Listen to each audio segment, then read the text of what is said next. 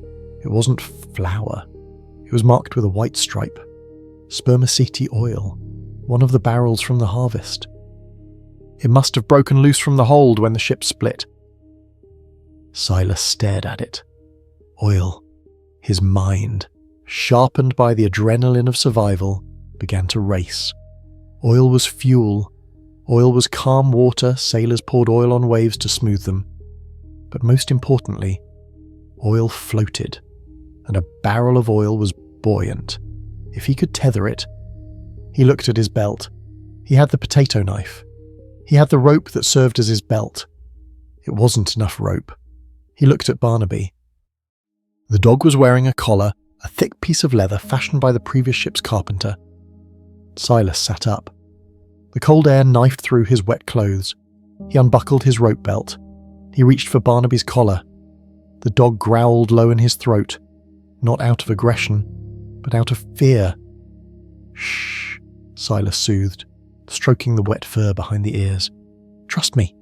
He looped the rope through the dog's collar, then tied the other end to the iron ring of the hatch cover. Barnaby was secured. Now for the barrel. Silas lay on his stomach, reaching out over the edge of the raft. The barrel was 5 feet away, just out of reach. He needed to paddle. He dipped his hand into the freezing water. It felt like dipping it into acid. Splash, splash. The hatch cover was heavy, waterlogged. It moved sluggishly. Every inch was a battle against the ocean's indifference. His fingers brushed the slimy wood of the barrel. He pushed the hatch cover harder. Got it. He grabbed the rim of the barrel. It was heavy, full of unrefined oil. He didn't have rope to tie it. He looked around frantically. He saw a tangle of rigging floating nearby, a mess of hemp rope attached to a broken piece of the spar. He grabbed the rigging. He pulled it in. He used his knife, his hand shaking so badly he almost dropped it, to saw off a length of rope. He lashed the barrel to the iron ring of the hatch cover. Now he had a stabilizer. The barrel acted as an outrigger. The hatch cover stopped rocking so violently. Silas collapsed back onto the wood. He was exhausted. His energy reserves were gone. He pulled Barnaby closer. He wrapped the oversized flaps of the captain's coat around the dog, creating a cocoon of wool and fur. "Sleep," he mouthed. The ocean rocked them. The stars spun overhead. Cold and distant eyes watching a boy and a dog drift into the white unknown.